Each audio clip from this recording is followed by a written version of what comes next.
VNI partie 6, les inconvénients et limites de la VNI. Malgré ses nombreux avantages, la VNI n'est pas sans défi et nécessite une surveillance attentive. Intolérance au masque et inconfort.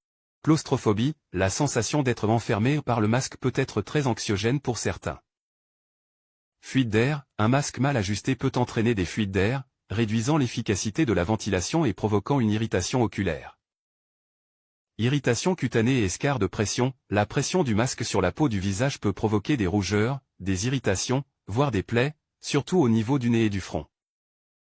Douleur des sinus et des oreilles, la pression peut provoquer des douleurs chez certains patients, en particulier s'ils ont des problèmes de sinus.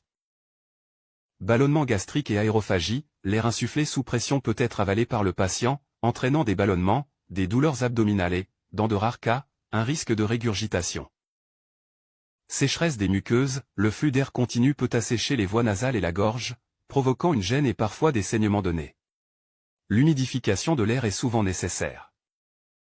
Dépendance à la coopération du patient, pour être efficace, le patient doit être capable de coopérer, de maintenir le masque en place et de ne pas être trop agité. La VNI est contre-indiquée chez les patients inconscients, en arrêt cardiaque, ou avec un risque élevé d'inhalation. 9 risques d'échec, la VNI n'est pas toujours efficace. Si l'état du patient ne s'améliore pas rapidement ou se détériore, une intubation en urgence peut devenir nécessaire. La décision de passer à l'intubation est cruciale et doit être prise rapidement pour éviter des complications. La suite et la fin dans un prochain épisode. Je vous remercie pour vos j'aime, et suis ravi de constater que vous êtes de plus en plus nombreux à me suivre.